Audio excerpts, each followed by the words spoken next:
And we are back. Hey. Across the Street podcast. We are in double digits now. 10th episode. Crazy. Who would have thought? Honestly, like 10 might not seem a lot for people, but like the fact that we've even gotten like 10 almost 1 hour episodes, it's kind of dope. That's a lot of talking. It is. Kind of sick of you at this point. Yeah, you pissing me off. No, it's been fun. We both got haircuts today. Yeah. We actually didn't plan it. I'll be honest with you. He was talking to me about a haircut yesterday, and I already had my appointment from way before. Yeah. I think since I haven't got a haircut since we started filming, even before that. Damn. Yeah, it's been like 2.5 months. Your hair grows slow then. No? Like it grows, but I don't think so. Like it doesn't get like long, but I think it's like grows whatever. Okay. But yeah, guys, welcome back to Across the Street. We started uploading some TikToks and Instagram Reels. So feel free to check those out, both on Across the Street Pod. Yeah, and this is going to be a legendary podcast episode because it's the first episode without our red solo cups or drinks. Yeah, we have nothing to drink today. Yep. We are not thirsty today. We are very satisfied with our thirst. We are quenched. We are not. We're not falling for any thirst traps. But you're going to fall for a thirst trap because the cover picture. Oh, yeah, the thumbnail for this podcast episode. What's it going to be? Well, you want to surprise them? Yeah, we'll surprise them. We'll surprise them with it. Oh, man. Today's episode is going to be about something that I don't know too much about. I'll be honest with you, I'm not as invested as Daniel is, so I think Daniel's answers are going to be a little bit better than mine, but I think I still have some... So it's going to be like a fantasy draft of...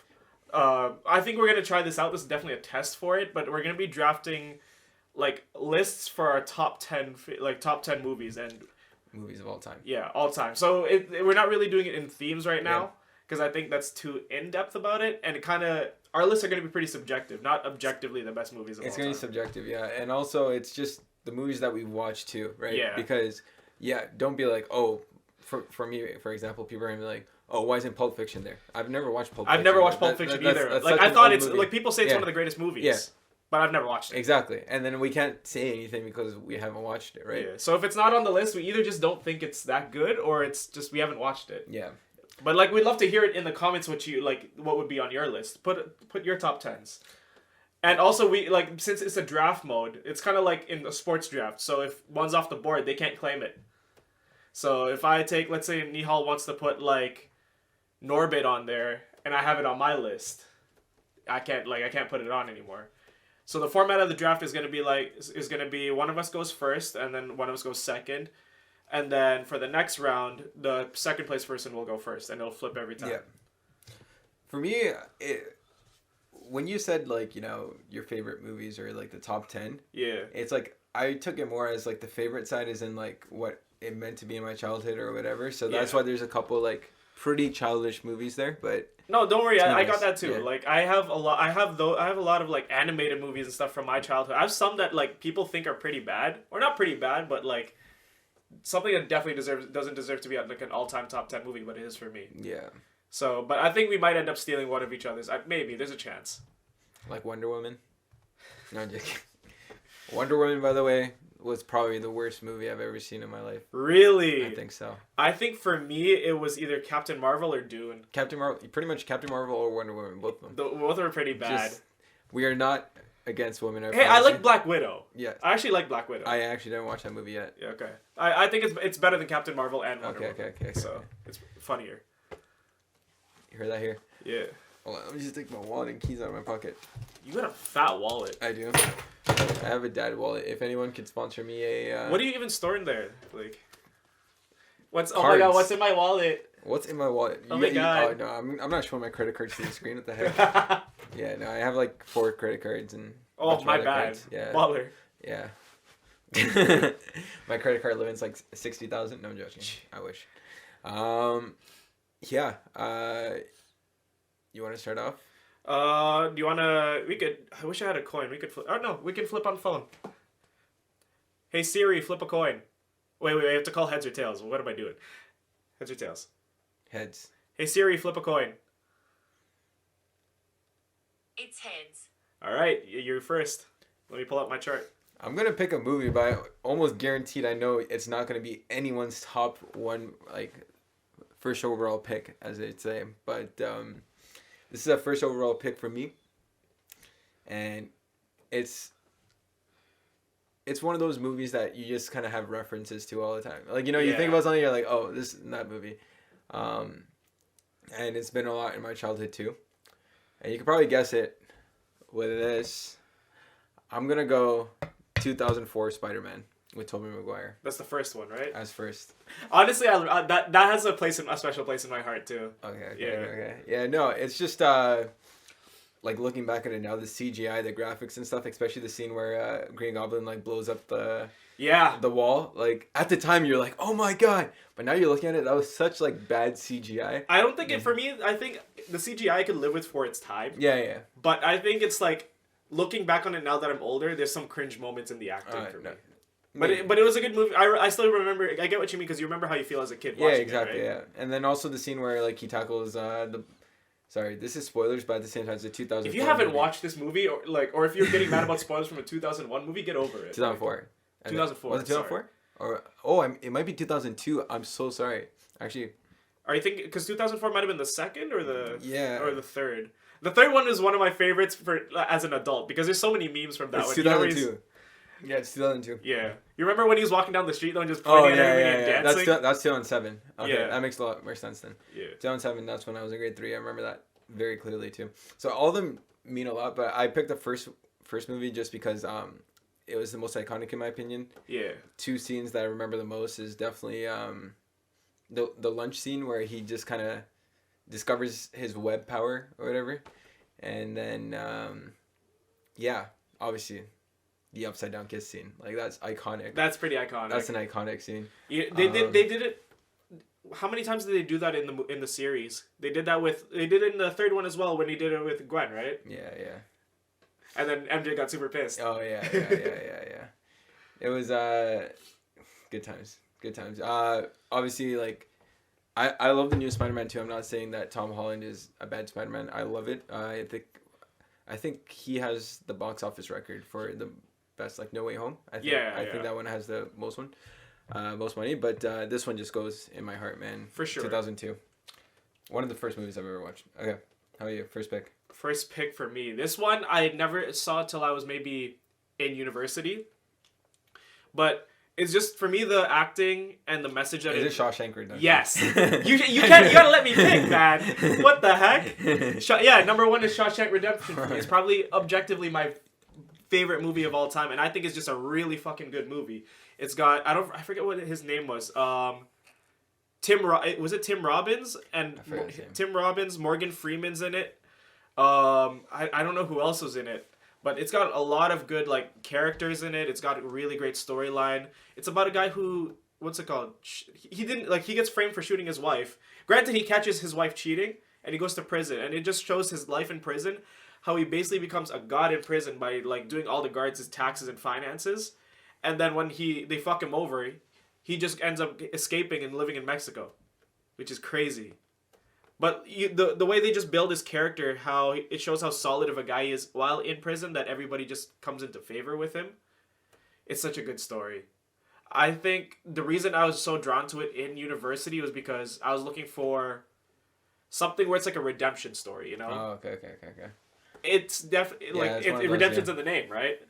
It's from a guy who hits rock bottom and it's not even his fault to escaping and living a free life. Because in the end scene, spoilers, Morgan Freeman, who ends up being released from prison, ends up finding him in Mexico, just on the beach.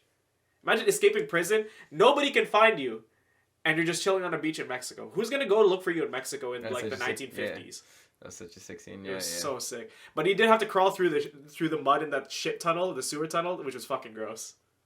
But did you see how he slowly like built up his escape by chipping away at a wall and having a poster? And then the crazy part was he was dumping all the rocks in the yard. I'm spoiling so much of this movie, but it's okay. No, you watched it so many times before too, right? Yeah, I watched it like at least like 5 or 6 times. But yeah, that was definitely one of my favorites. Top for me. That's my number 1. So I would go now for pick 3. I go again, right? Because we flip. Oh, that's how you're doing it? Okay, yeah, go. We're doing the flip. Forrest Gump. I took Forrest Gump. You took it. I took it. Did you have it next? No, it was on my list, but I don't really have a particular order. Yeah. Yeah. Forrest Gump was definitely, it was going to be, is one or two. If he took Shawshank from me somehow, which I don't think he would have, Forrest Gump was number one for me. It was. I mean, Forrest Gump's a classic. I think a lot of people say that's like the best movie. I would say it's not a redemption, but it's definitely a character building the whole way through, right? You see him from as a kid. It's also like almost as if 3 separate movies. Yeah, because you watch his whole life. And honestly, there's moments where you cry. There's moments of action. There's moments of redemption. There's like the character building is amazing in it. You see Forrest come as a slow-witted kid to a war veteran to a fucking successful businessman, and like he's telling the whole story while he's at the bench, waiting for a bus to go see a kid that he didn't even know he had. And all the characters along the way, like Jenny, or was her name Jenny? I think it was Jenny. It was definitely Jenny. And then his mom. Jenny. And then his mom, played by Miss Sally Field, who's a great actress. 90s, early 2000s. Who else was in that? The guy who played Bubba. Bubba was a great... And Lieutenant Dan, 2 really good characters as well. But it was just a really good movie. Yeah, Run, Forrest, Run, and then after that, the marathon. But there's a lot of, like, hyperbole sometimes, like, how he ran across the entire country or something. Yeah. And I was like, okay. Okay. Yeah, but yeah. But, like, I think it's just... There's so many things from what they make them do to make Forrest seem so cool is they simplify him. But, like, especially at the start. And then as you see how it kind of builds, they're like, no way he's the owner of Bubba Gump Shrimp. No way he's the guy who he was on the news for running across the whole country just because. He was like in the Vietnam War. I think he was even at like a bunch of like protests or something like that during all that stuff. Like he was in so many iconic events just haphazardly, just happening to be there. I think it just has so much of that movie is like so cool. All right, Forrest Gump's on my board. All right, you're up. I don't know about second and third, but okay, you know what? I'll go. I mean, for my second pick or fourth overall pick, I'm gonna go with an animated movie. Go for it. It's something, you know, Disney movies, especially when you're younger, like I grew up in the 2000s. I mean, I was born in the 90s, but late 90s. But grew up in the 2000s, and every movie had like an underlying theme that you don't really see until you're in your adulthood, and that's kind of why parents encourage kids to watch Disney movies as well, because they know that it's kind of like an educational underlying theme. And the movie that I'm talking about is 2004, Finding Nemo. That's a good one. Finding Nemo is a great movie. And the underlying theme that I'm talking about, or the one that they kept pushing, was just keep swimming. As a kid, you're just like dancing, whatever. But now in the horrid midlife crisis or quarter-life crisis that we're at right now, that's what it is. You just got to keep swimming. Some days you just got to keep swimming, and you're gonna make it through somehow. Yeah, and also showed the father-son connection.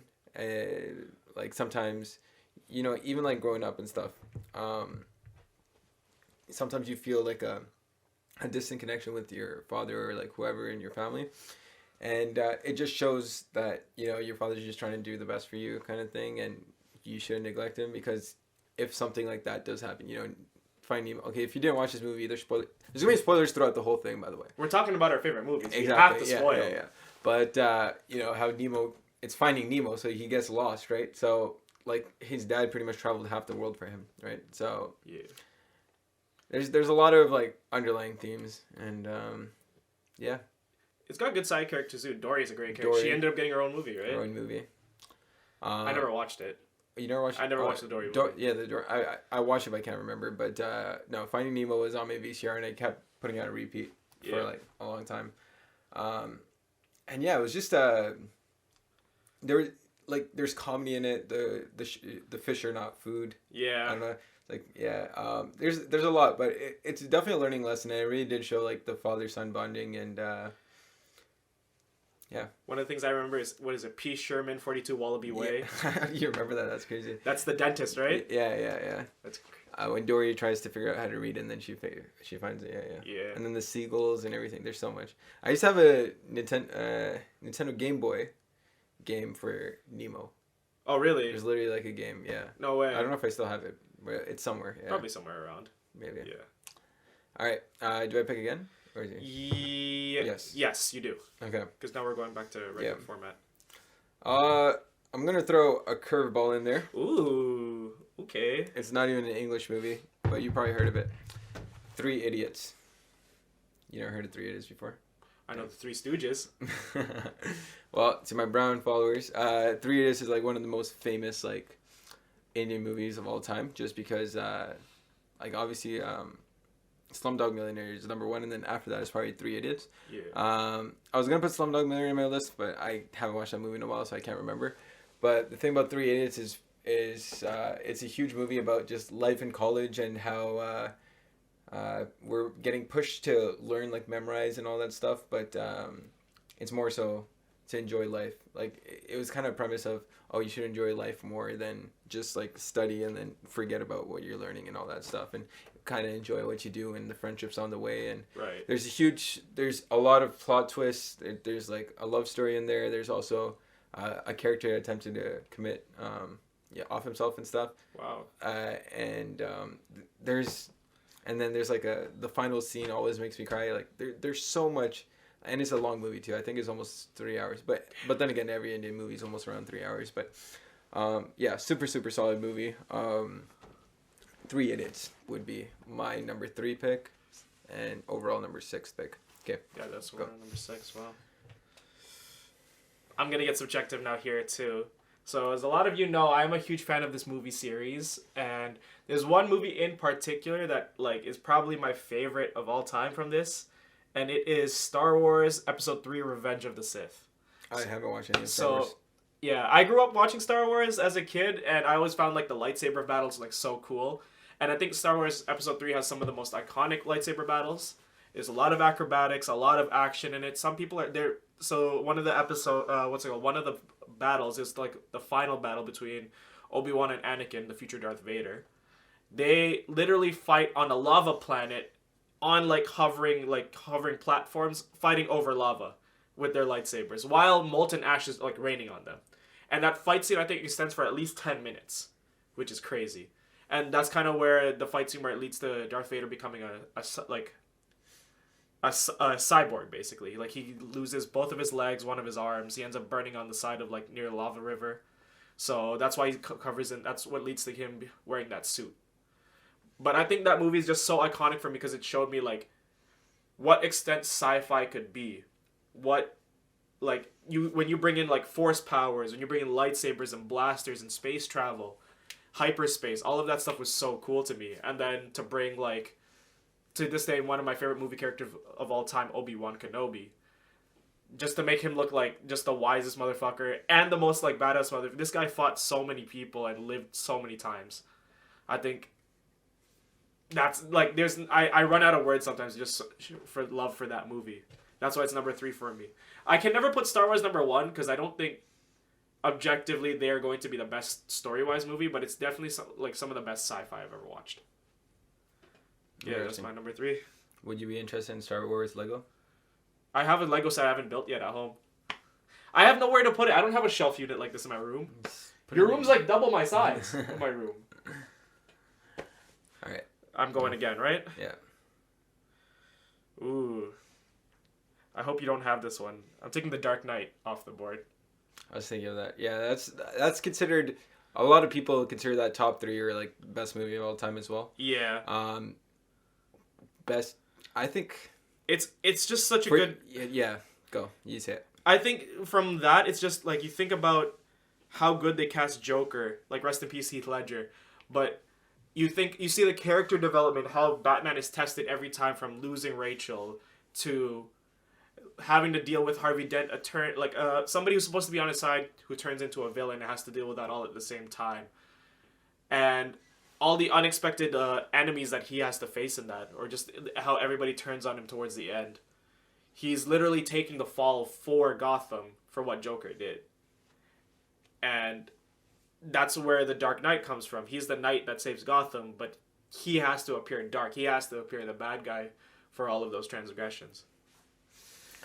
You either die here or you become the villain. You live long enough for yourself to become the villain. Yeah. And Harvey Dent was literally that guy. That guy literally became, he is Two-Face, right? So that was really that half burnt face was really cool, by the way. But I think for me, Joker in The Dark Knight, not a lot of villains can top that. Not a lot. And just I'm gonna roast another Joker, but the Joker from Justice League, Jared Leto, fuck that guy, bro. Fuck that movie. He's such a bad Joker. But that's just my opinion. But still, fuck that guy. You're up, right? What was that movie that was shot in Toronto? Which one? With Harley Quinn. Was there a Joker in that? Oh, Suicide Squad? Yeah. Was there a Joker in that too? There was at the end. So he's the one who bails Harley out of prison. Okay. Yeah. Was it the same character? No. Yeah, same guy. Because it's connected to the Justice League right now. Okay. And you didn't like it? I didn't dislike it, but it wasn't that great for that one. Let's see. Yeah, I took Dark Knight was my fourth. That was two in a row for me already, right? Yep. Yeah. So you're up. I'm gonna go with. Okay, let's go here. Good Will Hunting. Oh. You know? That was on my honorable mentions. Okay. Good Will Hunting is something that at this point in my life I could kind of look at as well. I think that movie was way ahead of its time, in my opinion. Way before the whole mental health / everyone kind of just doesn't know how to talk kind of thing. Mm-hmm. So pretty much the movie's about a super smart guy that's just doing stupid stuff, but the reason why he's doing stupid stuff, like getting into fights and I don't know if he was robbing people. I don't think he was robbing, but he was doing like a bunch of mischievous stuff, and he kept going to jail or whatever, and they kept having to bail him out, whatever. But there's a series of stuff that happened in his childhood, but that he just didn't want to talk about. And the whole movie's about Robin Williams, rest in peace as well. Him just trying to open this kid up, and the kid was Matt Damon at the time. And apparently, I think Matt Damon was the director of that movie too when he was a kid. Yeah, when he was that young, and wow. It was he goes on some really good monologues, both Robin Williams and Matt Damon. Phenomenal actors, by the way. Great actors. Oh my god, amazing! Yeah, there's some monologues that'll definitely make you tear up. Overall, great movie. I feel like we're talking about a lot of old movies now, but don't worry, more recent movies are coming. Yeah, they are. Okay, so there's that. My second one is a much more recent movie. Everything Everywhere All at Once. Okay, I knew this was coming. We got into last time. On January 2nd, when I was chilling with New Year's, right? Yeah, Daniel and his friends. Was it January 1st or January 2nd? January 1st. January 1st, yeah. Yeah. I was chilling with Daniel and his friend. I'm just like, yo, Everything Everywhere All at Once is definitely in my top 5 all time. But even though I ranked it number 6 now, but yo, that movie. It's kind of like Inception. I have a feeling you're probably gonna say Inception soon, but I'm not gonna say anything. Okay. But yo, it's just you gotta watch it multiple times. At the beginning, it's like. I remember I actually watched that movie with my mom at the beginning, and she didn't understand what was going on. She just left, but I was so intrigued. It's just like there's so many little things happening, and then after that, it all just kind of connects together. Yeah. And there were some really good, especially at the end. There was a really good monologue as well. I'm not going to spoil this one just because it's relatively new. It's relatively new, and a lot of people might have not watched it. But if you did watch it in the theaters, I highly recommend buying it. One of my inputs on that, just a small thing, is if you're a first-generation immigrant, even second, you're going to relate to it pretty well. Yeah. That's all I got to say to it. Exactly. Yeah, it's about the pressures on society for immigrant kids and but it has an interesting take to it, I would say. Yeah. A very, really cool take. Yeah. So, highly recommend. I'm just naming movies that make me cry or have a scene that it just sounds like sounds like your list is a lot of heavily emotionally impacted. Emotionally, yeah. Not necessarily. I think your list is more so character development and all that stuff. Yes. But for me, it's more so just how it impacts me. So because all the movies I've listened so far has impacted me somehow. So yeah. Go ahead. Oh, I've got that's my next 2. So that was 7 and 8 for you. I believe so. I don't know. Cool. Let's see, Frozen. No, I'm not gonna take Frozen. It's on my list somewhere, but I'm not gonna take it. Unless you want it. I'll trade picks? No, I'm joking.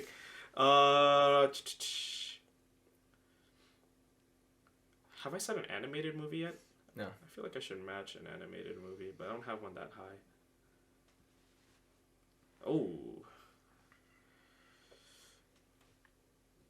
This one is going to be subjective for me, but it's also a good story. It's a history-based movie. 42. So the Jackie Robinson movie. Is that a war movie? No, so it's a baseball movie. Okay. So Jackie Robinson was the first African-American born baseball player to play in the major leagues.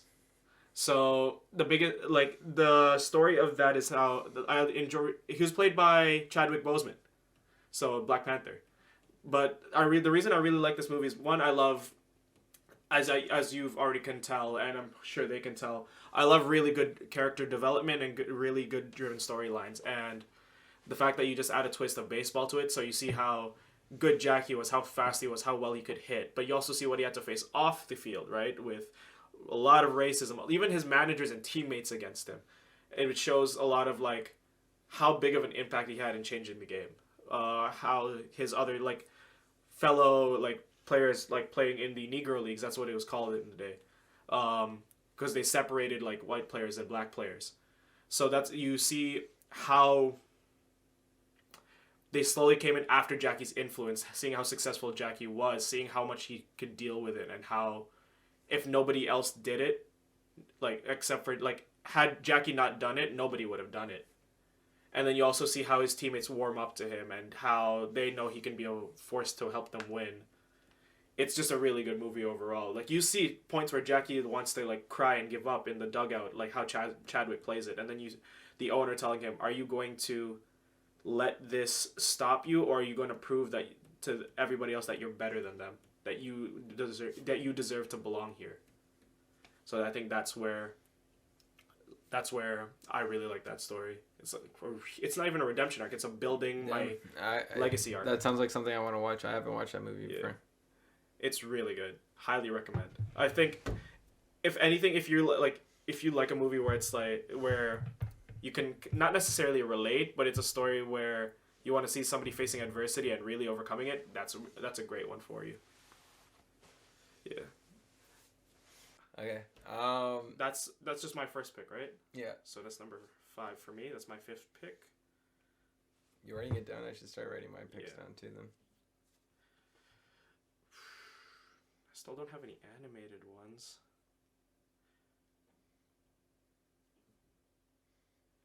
Okay, I'm gonna take this one. It's an animated. I'm gonna do Shrek. Shrek 1. 1? Okay. Shrek. Hey guys, Daniel here. Just editing the podcast right now and giving you guys a heads up that for my pick for Shrek 2, a lot of it gets cut out just because my camera cuts off recording every 30 minutes and we weren't able to notice it in time, so a lot of our talking about it was cut off.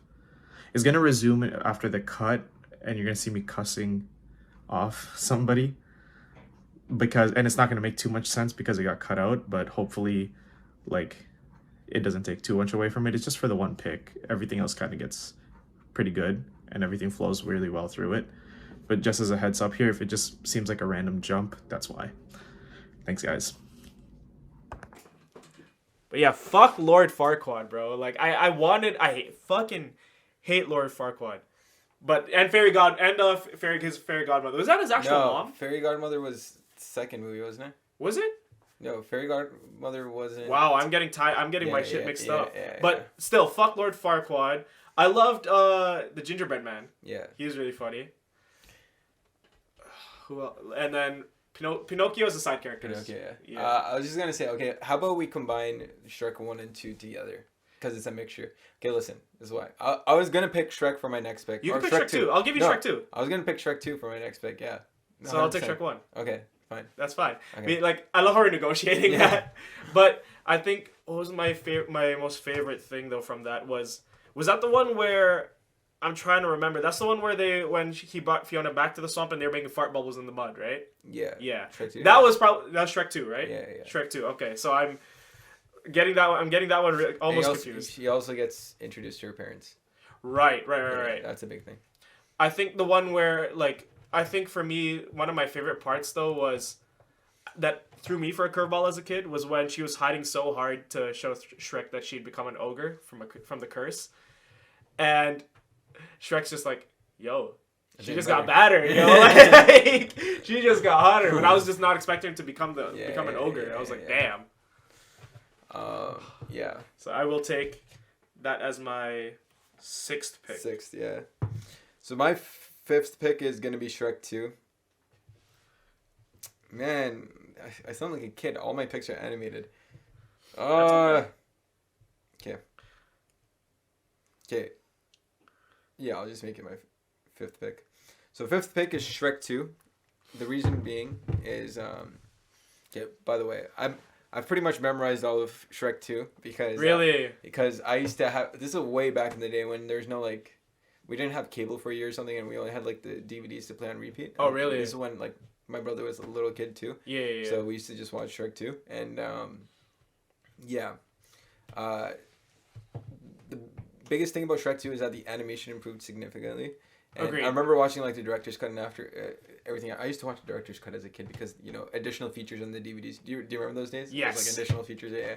And then they were just talking about how that was the first movie where they actually had to put a lot of humans as background characters. Yeah. So it was more like it was a challenge to make them more human, even though it's like a cartoon and stuff.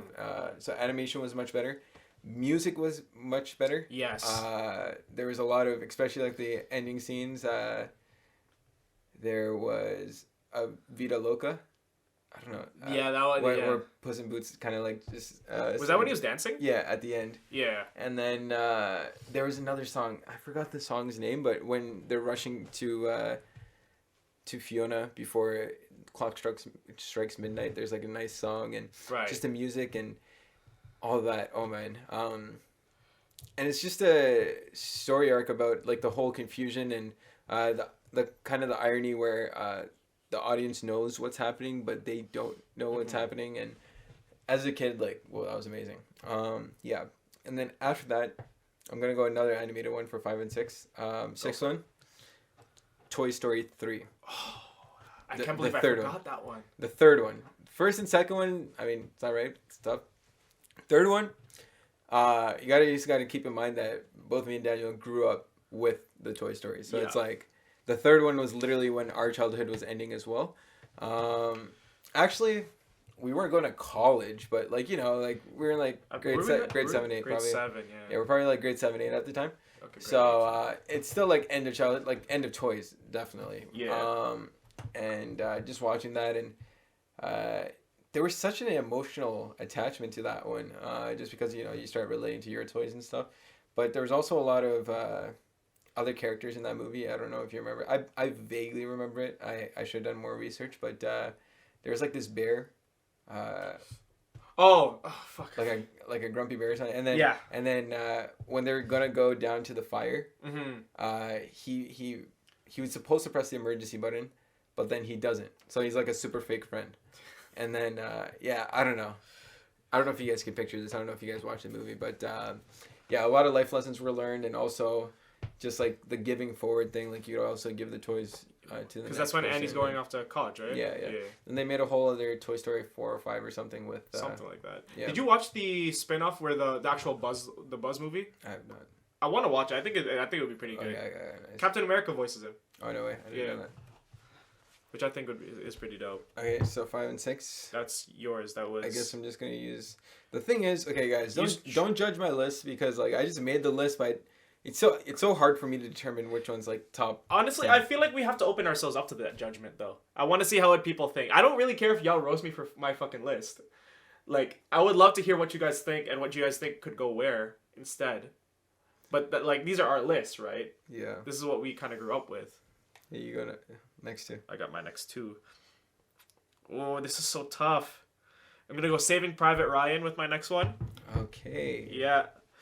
Saving Private Ryan. I saw that way too young, by the way. I saw that in like grade 3. I haven't watched that movie. So it's this war movie. Right? It's a World War II movie. So it's about a Private Ryan. So he has 4 brothers, and all 4 of them were killed in different theaters of World War II.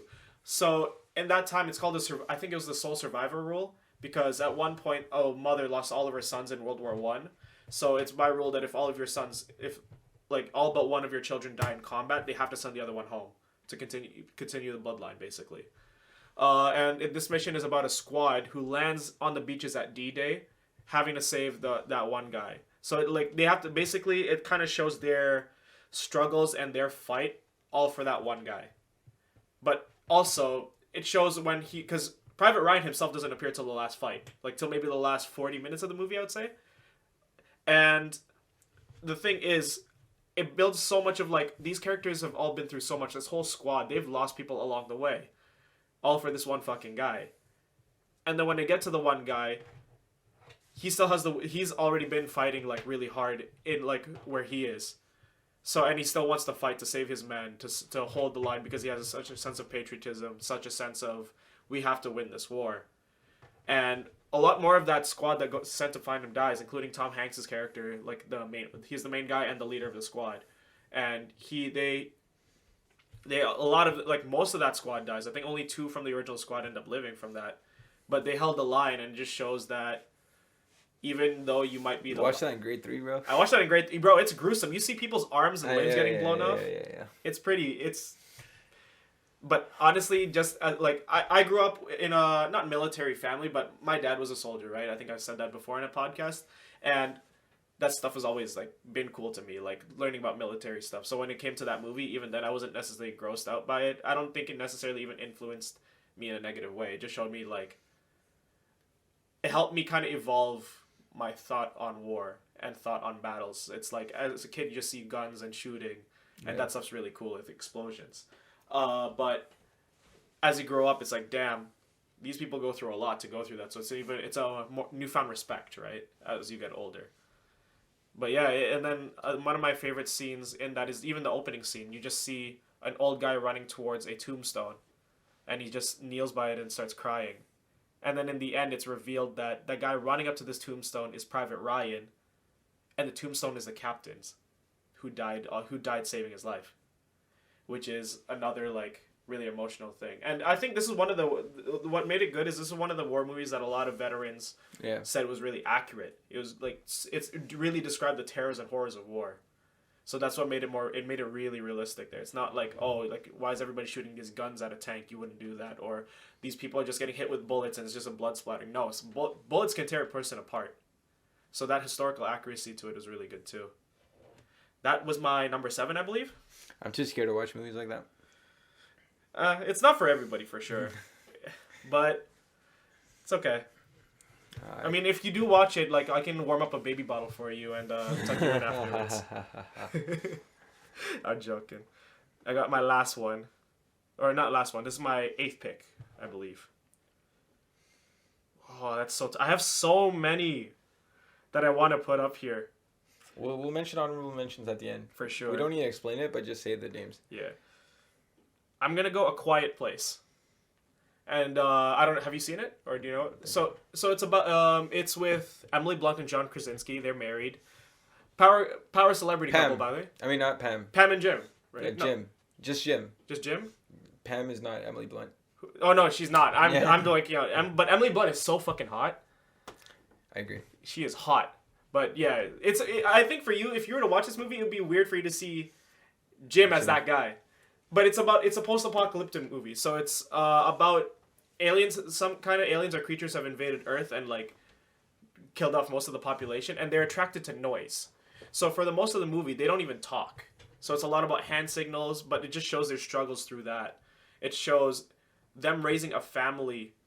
Like it's Emily Blunt, John Krasinski, and 2 of their kids. There's 3 to start, then 2, then 3. So in the beginning, like I'm gonna spoil more, but fuck it. They lose one of their kids to one of those things because he plays with a toy that makes a sound, and one of the things swipes him. And then after a time skip, they have a baby. So it's about them living through this, and one of their daughters is deaf as well, so she has to be really careful in terms of what she does, because she might not hear it, but it can be heard. Like, stuff she's doing can be heard. So there's not a lot of lines in this movie, but it's the story and actions of it all definitely makes it really good. It's like you can tell a lot with the little words in this. Actions speak louder than words here for sure. And that's probably one of my. I think it's a thriller. I don't know if it's horror. I think it's thriller, but that's definitely my favorite thriller movie. Interesting. So that's my number 8. So you got your 7 and 8 next, right? Or did you start? Yeah, I got it. I numbered mine. Where is number 8? Ooh. People are gonna say this next movie is super whack, and it's kind of like a meme movie at this point. Like it's kind of like a meme. Like no one really says it's a good movie. Okay, let's hear it. It's Speed. Is that the one with Sylvester Stallone? Oh, Speed with Keanu Reeves, right? Yeah. Yo, that was one of the first movies I watched as a kid. Yeah, that movie. Just the concept of the movie is absolutely insane. I would say it's a pretty good story. It's just, there's a bomb on the bus and you can't drive under a certain amount. I think it was like 40 miles. 40 miles per hour. Or else the bus is going to explode. And, it's Keanu Reeves, and there's another super hot girl in that movie too. And it was just, it was a really good storyline. Yeah.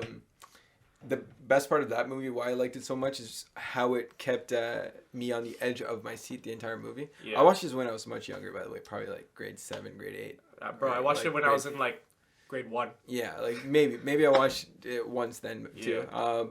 Yeah. Yeah, just the concept of that. It's just thinking about it. I always think about it, like how. But the way that they get it figured out at the end is pretty insane too. And then there's a lot of explosion scenes and all that stuff. And when you think the movie's done, more still happens. And it was a really good movie. Really good movie. Really good movie. And Keanu Reeves too. Yeah. I would say that was my first impression of Keanu Reeves. A lot of people know him for like John Wick and The Matrix. I saw Speed first. Okay. But I still thought Keanu Reeves was super badass for that movie. Okay, speaking of those things, that was actually going to be my next movie. It was going to be John Wick. Oh, that's such a good movie, dude. I'm just going to start off with number 1, just because number 1's a classic. That's when everything else is great. I'm not saying it's bad. It doesn't get bad. That's the thing. It doesn't have bad sequels. It's just, it's pure just... It's literally what a movie should be. It's like shit that doesn't happen in real... Well, it might happen in real life. I hope it doesn't happen in real life. But like shit that wouldn't happen in real life, it happens. You know what I'm saying? It's just like the man's just casually just... chilling. Absolutely. All because of a dog, right? And it's just... crazy movie. Imagine killing a guy's dog and he fucks everything you've built in your life. Exactly. That's it. And he's just... And the whole, Assassins Association and all that stuff. There's so many layers to this that you would never see just from the beginning. Exactly. There's so many layers. Yeah. And Keanu Reeves is such a... He's a great guy, but he's so badass in his roles. Yeah, it's just... I'd be scared of him, to be honest. I don't know. Are you going to watch the one that's coming out? Yeah, it's coming out. Yeah. Let's watch it together in theaters. Down. Yeah. No, it's super awesome. I actually binged the whole thing again when I was sick with COVID for a bit. Oh, really? Yeah, so, yeah. That was me with... I watched a shit ton of Star Wars when I was down. All right, that's my 7 and 8. That's your 7 and 8. Okay, so now I'm coming down to my 9 and 10. I have so many picks. I don't know if y'all can see this, but I literally, for all of my picks, I had at least 3 options. So I'm now I've been changing some of them. Oh.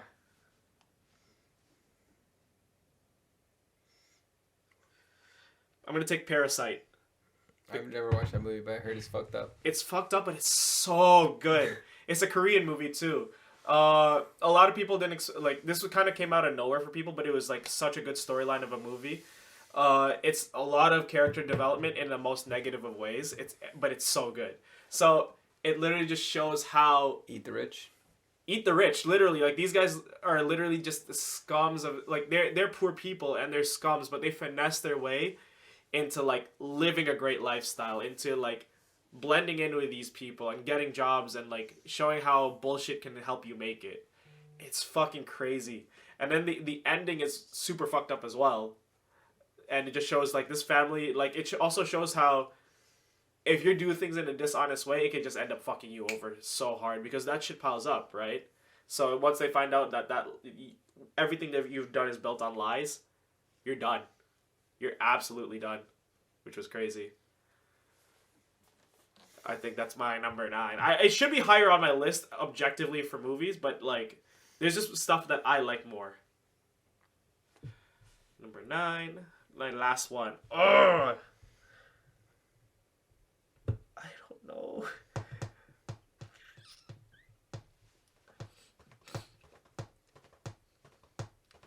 I'm going to take Deadpool. The first Deadpool.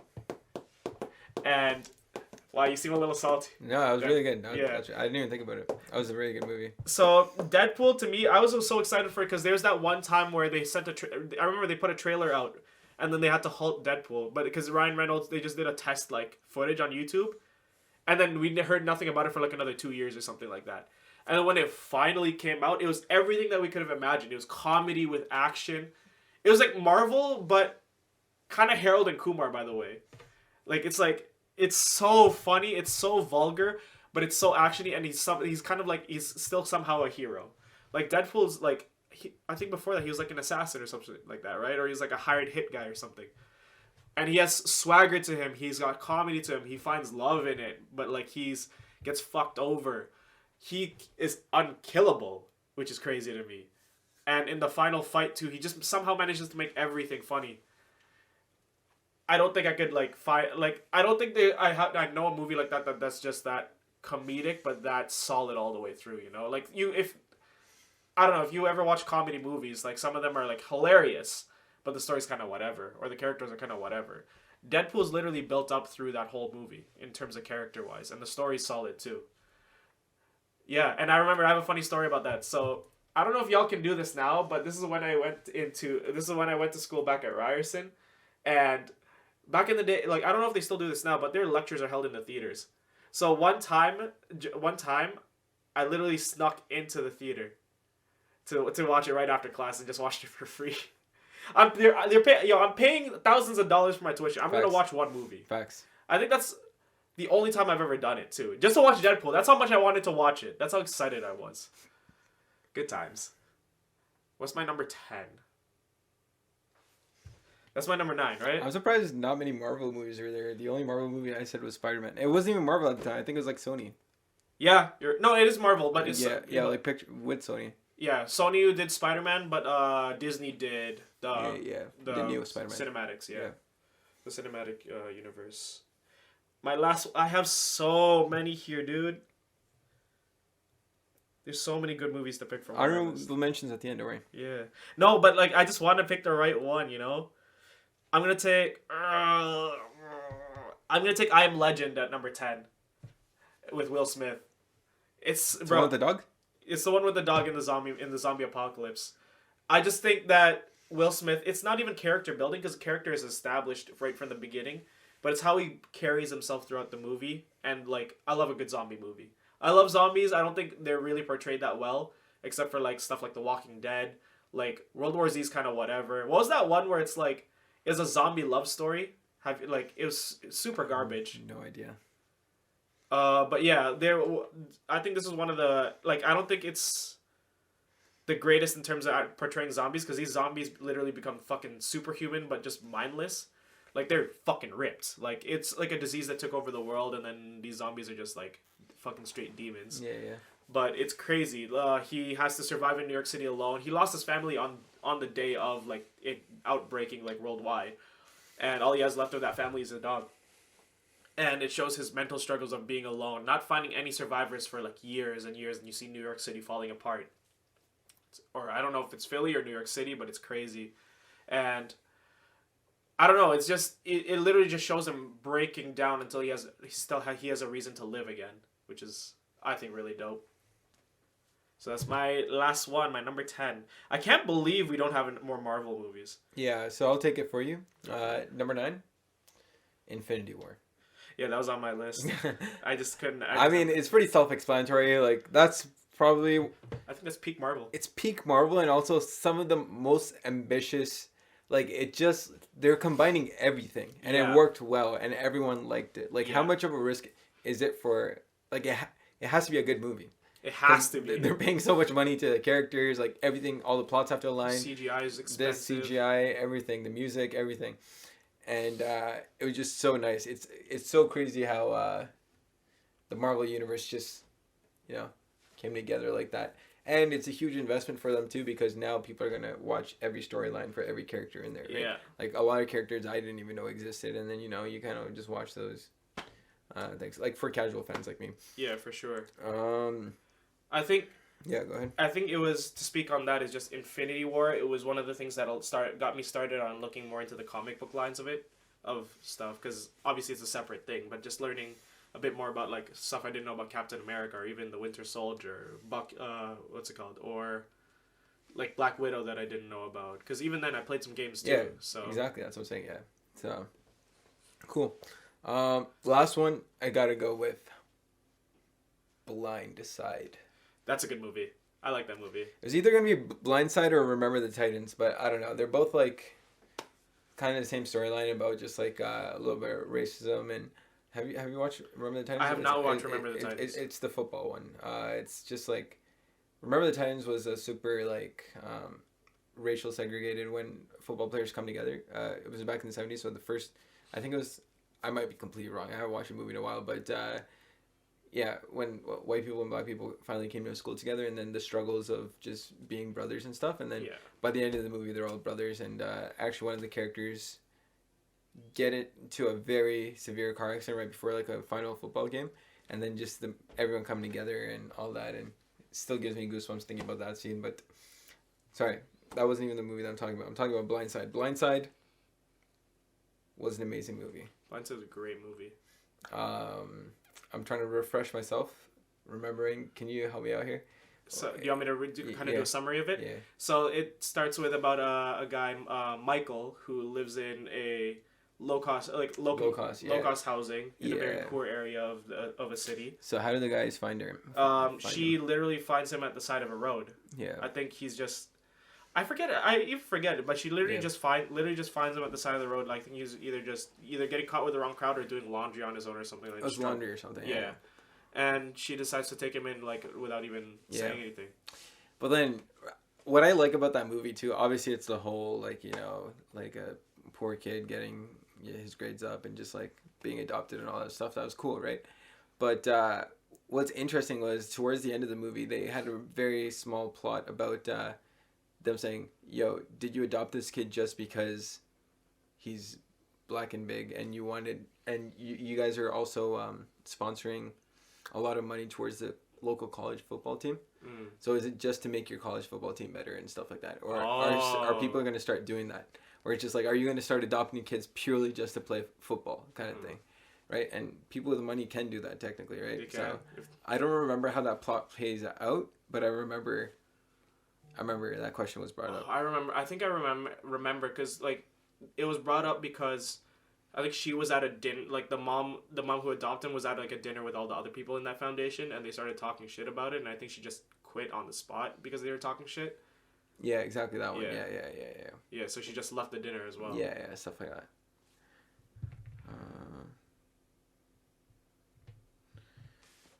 Yeah. That was a really good movie. I can't believe I forgot about that one. I've seen that movie so many times too. And it's a true story because the guy in it, like, they don't even like change names or anything. It's literally based off a football player, Michael Oher, and his story from going from a poor kid to a first round draft pick in the NFL, which is crazy. Damn. So what was the other movie? Was that going into your honorable mentions? The one that you gave a summary before this one? Yeah, I mean, I guess now we're going to mention our honorable mentions, or every other movie that I had on this list. It was Freedom Writers. It actually has Hilary Swank in it, so the forgotten Karate Kid, the woman. Yeah. Yeah, her. Remember the Titans.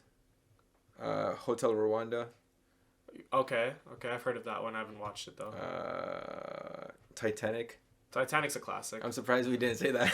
It was good. I mean, it's like whatever, like, For me, it wasn't going on my list though. Also, if it was my mom on the other hand, she'd be like, "Yo, Titanic's like top 3," but it's really? Just it's the era that she grew up in and the era that I grew up in, right? So that's very early. That's rookie Leo.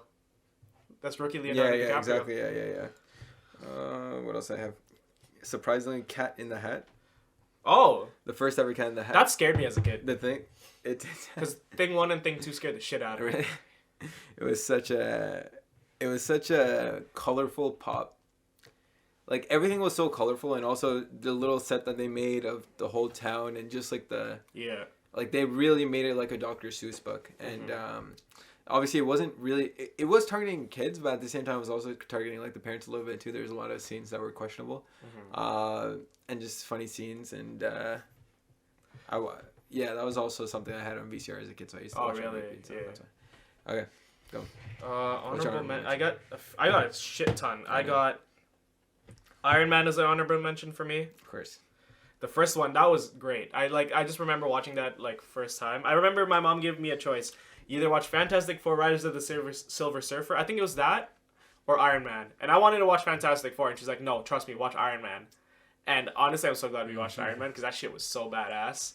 Like, it's a start to the whole Marvel universe. I think. Literally, I think that's the first movie. Yeah. No, it was the second because I think Incredible Hulk. Oh, is that the first one? Yeah, but they changed the actor for it the Hulk, in the end. So, but yeah, like nowadays you can't think of Robert Downey Jr. without saying Iron Man, and he like people even describe he's literally Iron Man. Yeah. Like exactly, the way he lives, it's so cool.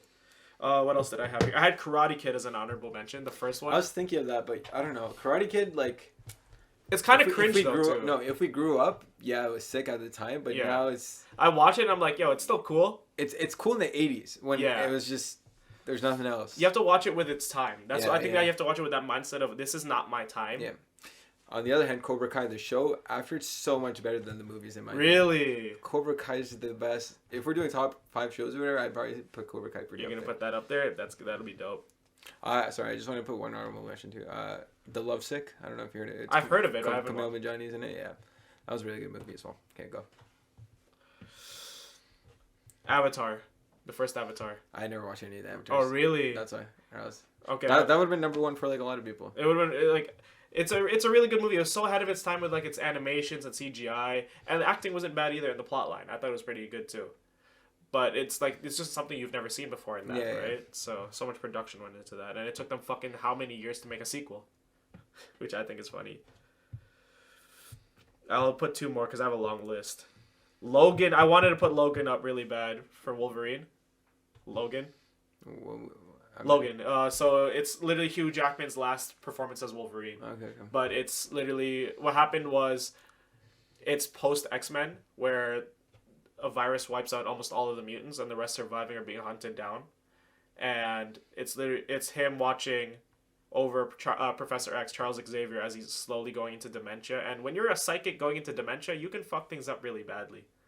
And he meets a young girl mutant along the way, and he learns to take care of her as well. And he has to deal with like Sentinel and these assassins chasing him, trying to kill him constantly. So they're always on the run, which is pretty. It's very emotional. It feels like an era is coming to an end as you watch it. You know something's gonna like happen, or something's gonna give, which is very anticipation-y, and you're kind of scared for it in a way. Is that my last? I have so many more that I want to say, but let's see. Just name them. Just name them all? No explanations. Just name them. All right, I'll just go down the list and name them. I said Iron Man. Frozen. Inception. The Pursuit of Happiness. Oh, that's good. Fuck, I didn't think of that one. The Pursuit of Happiness is great. Star Trek 2009 is going up there for me. Us, the movie where like the messed up people with the scissors. It's a thrill. You gotta watch that movie, man. It's a little scary, I won't lie, but it's pretty good. What else is there? The Hangover was great. That's so fucking funny to me. With Mike Tyson. I should put American Pie in the thing too. American Pie is pretty funny too. Harold and Kumar. Bro, if we're looking at comedies like that, we could. But they're not good movies. They're not good movies. But but they're funny. They're probably on my like personal list of like funny movies. Okay. Because I love offensive, vulgar comedy like same. that. A Dictator. Dictator's hilarious. Borat. I think Borat should actually be just a genuinely good movie. I think it's a legitimate top 10 movie for some people. I would accept it. Top Gun for me. I didn't. I watched the sequel recently online. Let's see. Black Panther was up there for me. Spirited Away as an animated movie, fucking amazing, but it didn't make it there for me. Bad Boys. Bad Boys is a classic. That was good. Another Star Wars one, Empire Strikes Back. Another war movie, Black Hawk Down. The first Austin Powers for me. Austin Powers is so like cringe. Is that the one where he went to the presidential? Which one was it? The monument or whatever. You know what I'm talking about, right? The 4 presidents. Yes. On the Mount Rushmore. Yeah, Mount Rushmore, I think so. And then Cars, the first Cars. Oh, that's good. Yeah, those are my honorable mentions. Wow. I like your list though, because I feel like it's more heart. It's definitely more thought out because it has sentimental value to you, which I could tell. That's kind of been something that you do with a lot of things, right? So, for mine, you can definitely tell I just love a good story and good characters, because even in my gaming wise, I like playing games with good story and good characters. So it's definitely the same thing. Yeah, there's a lot of those movies that was so tough for me. I just thought of so. No, it's so even right now, just even the comedies too. I didn't even look in comedies because, man, even Pursuit of Happiness, like I've watched that movie so many times and it wasn't even on my list. So I don't know this list. I think it can. I think if we done this a different time and thought about it, could have been different. Yeah. Because it's exactly like Everything Everywhere All at Once. I said that because like I watched that very recently, right? Yeah. And it's just in my memory still. So I think for me, one of the had my list been something let's say I never watched Shawshank Redemption, Star Wars might have been one of my top movies. Exactly. If I If I was on a different day, I could have probably put not I Am Legend at 10 and something else. Like even Spirited Away could have made it. It's been a while since I watched that.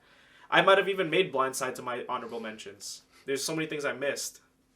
And if I wasn't into Korean movies, who the fuck would have thought of me watching Parasite? Facts.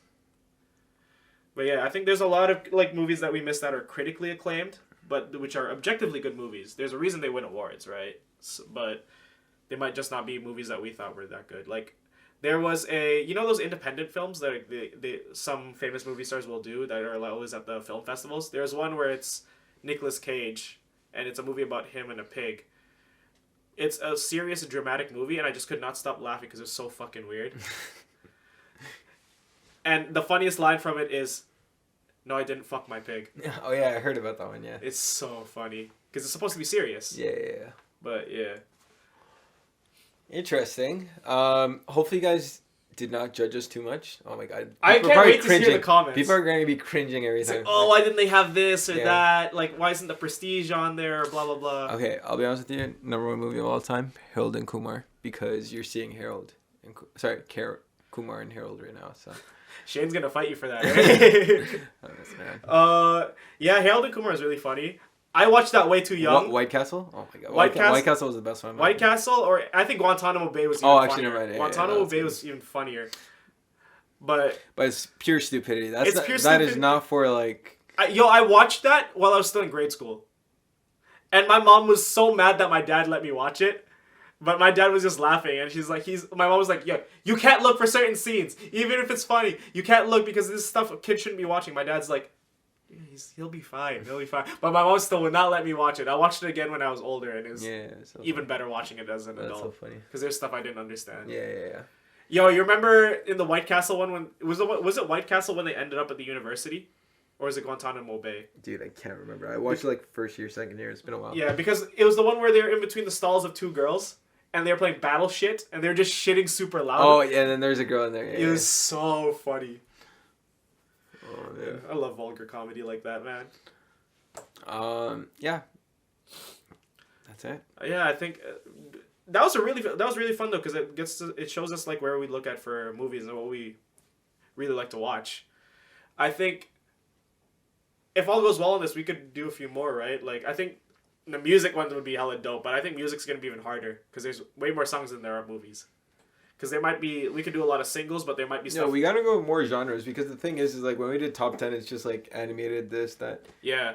I feel like there's a huge. We could break it down because too. Technically, like Infinity War should be number 1 in my opinion. You really think so? What do you mean? It's like literally the most like ambitious project that's ever existed in the world. Because you have to like really like that must have been very scary to just. I mean, I think they were more confident to do it because it had been built up with all the movies. Yeah. But I get what you mean. I still don't think it would be number 1 in terms of that because I feel I feel like just because a movie has made the most money doesn't mean it's number one. It's the marketing and the hype behind it and everything. For sure. So, because everyone knows who Spider-Man is, right? Yeah. If you don't know who Spider-Man is, like... Then just stop watching this podcast, honestly. I think Spider-Man was one of the first Marvel characters that was really made famous because of its movies. Yeah. It was household. Because even coming into this, like, maybe Incredible Hulk, because it's an early movie as well, but nobody really knew Captain America that much, unless you're, like, not necessarily a comic book nerd, but you like Marvel stuff. You're right. Even me, exactly, casuals. We just watch movies, we don't really read the comics or anything. Yeah, so. Even I think X-Men were pretty popular because of the movies early on as well. Yeah.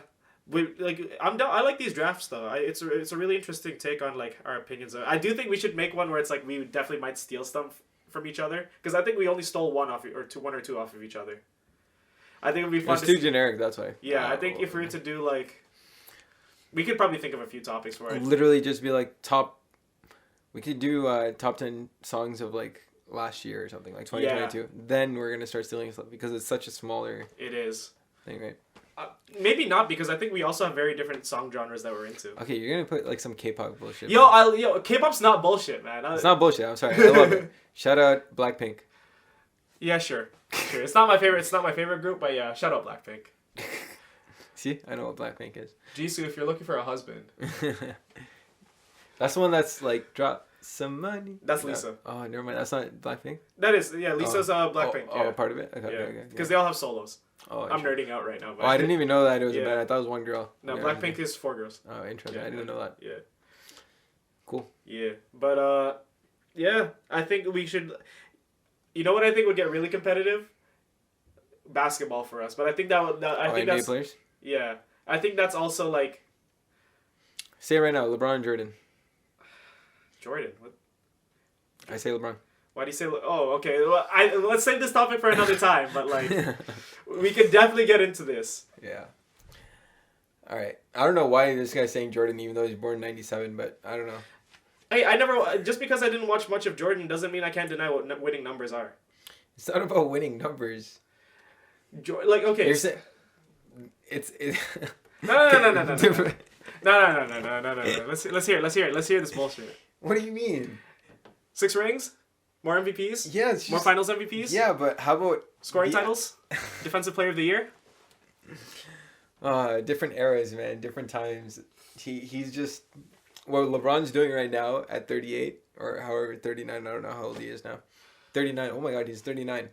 No, he's turning 39 this year, but he'll at the end of this year he'll be 39. Against people like Doncic, KD, like Jason Tatum, like this is literally like I'm reading so many articles where it's like this is the most PPG that the NBA has ever seen. Like so many players are above 30 PPG, whereas like back in like 04, 05.